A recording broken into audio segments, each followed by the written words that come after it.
conversar agora com a doutora Maria Luísa, ela é médica pediatra, gentilmente aceitou nosso convite para bater um papo conosco. Doutora Maria Luísa, tá me ouvindo bem? Seja bem-vinda. Obrigada, eu agradeço mais uma vez o convite e a oportunidade de estar aqui com vocês. Muito bem. Doutora Maria Luísa, a gente está vivendo um período, né, bem complicado. Eu mesmo sou uma das vítimas, né? Tô numa tosse, já tem mais de 25 dias que não passa. Eu vejo muitas crianças que estão assim também, lotando as pediatrias, os hospitais, os consultórios dos médicos pediatras, enfim, isso é um vírus sazonal, é uma virose sazonal, desse período mesmo? O que é que está acontecendo que tem tantas crianças assim adoecendo, doutora, e sendo acometidas por essa virose, principalmente com tosse, né, persistente? Novamente, boa tarde a todos os ouvintes, um abraço a todos. Na verdade, nós já vivíamos isso até no período anterior à pandemia. Só que a gente, por conta da pandemia, nós adotamos novos hábitos. Houve, né, uma maior restrição da circulação social, o uso de máscara, a própria restrição de circulação dentro das escolas, né, as aulas foram suspensas por um longo período. Então, isso fez com que as crianças ficassem menos expostas às viroses respiratórias. Mas se a gente retornar um pouquinho, no ano de 2019, a gente também teve um aumento importante desses casos, porque, na verdade, no período compreendido entre fevereiro e julho, a gente tem um aumento das viroses respiratórias, e são uma série de vírus. Vírus essencial respiratório, que é o vírus que causa a bronquiolite, o vírus da gripe, como rinovírus, influenza, e outros vírus também que circulam juntos nesse período. E isso já acontecia antes. Porém, a gente estava um pouco desacostumado, na verdade, porque estávamos realizando essas medidas. E essas mesmas medidas que a gente utilizava para se proteger do Covid, elas também ajudam na prevenção desses outros vírus respiratórios. Muito bem, é importante saber a atuação de muitos vírus, né? Agora, doutora, é importante saber dos cuidados, né? O que é que os pais, por exemplo, podem fazer para tentar diminuir mais vamos dizer assim, os sintomas, né, dos filhos, porque é muita tosse, criança que chega a ter febre, né?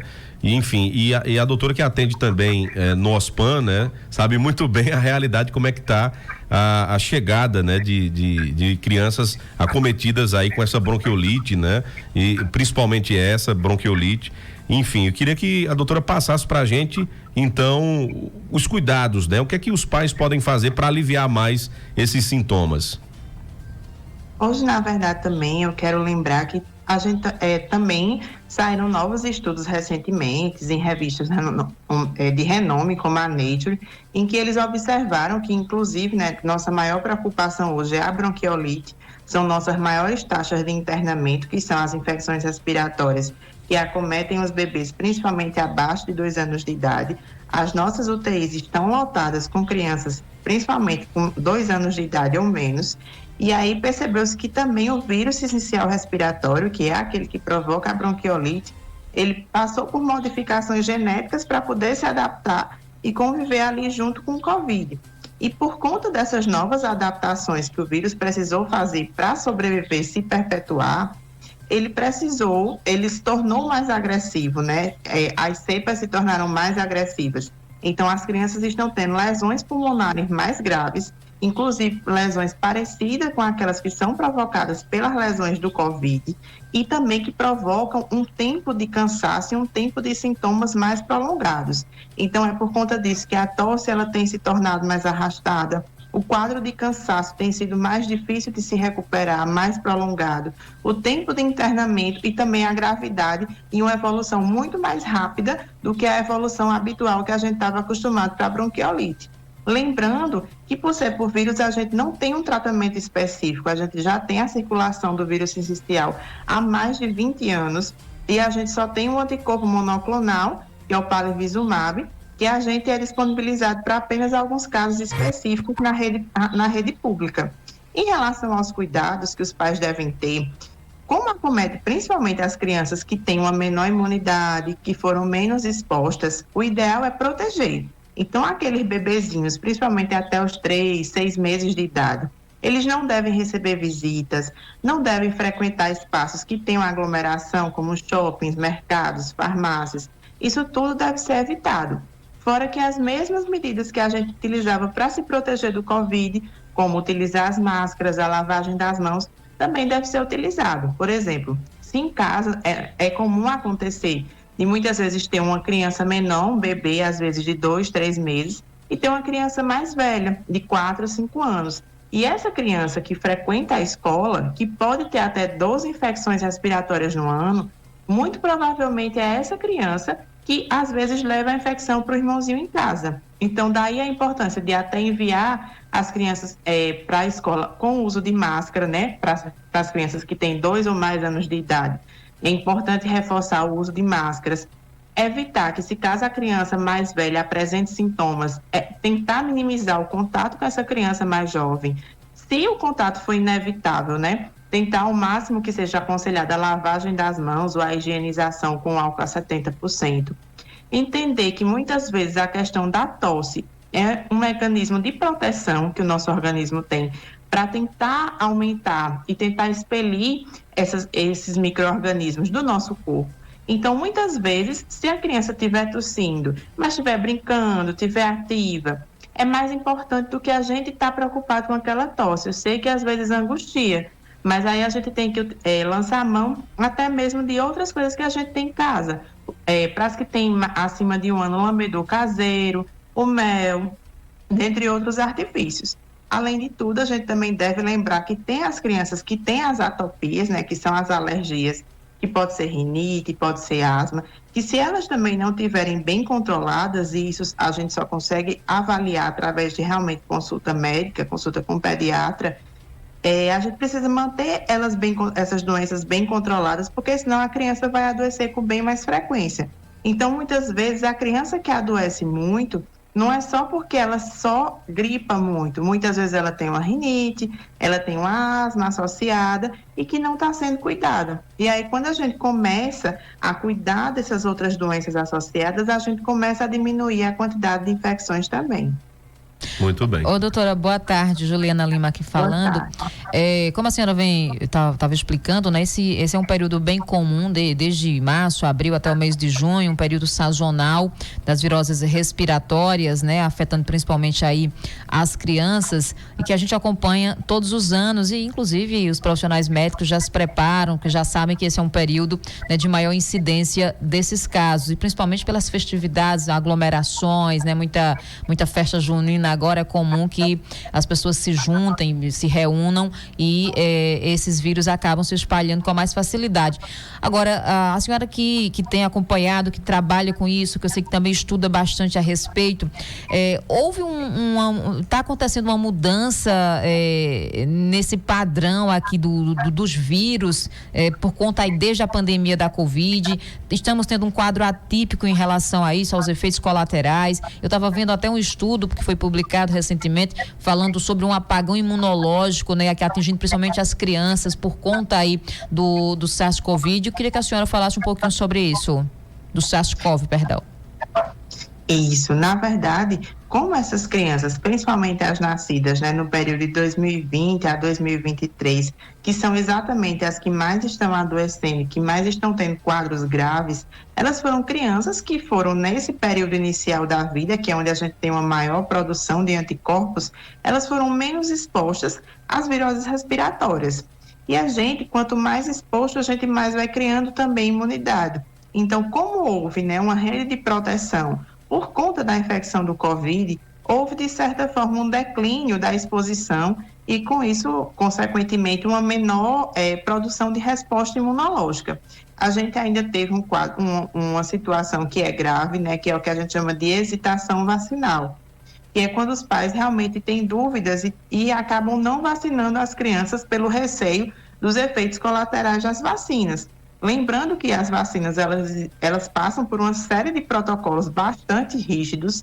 Então, assim, para elas serem aprovadas, para que o uso seja realmente recomendado em larga escala, existe uma série de rotinas a serem realizadas, e são rotinas sérias, bem estabelecidas, e que realmente, assim, são baseadas na ciência, que a gente deve sim levar nossos filhos para serem vacinados, porque é uma das estratégias que a gente tem de evitar tantas contaminações.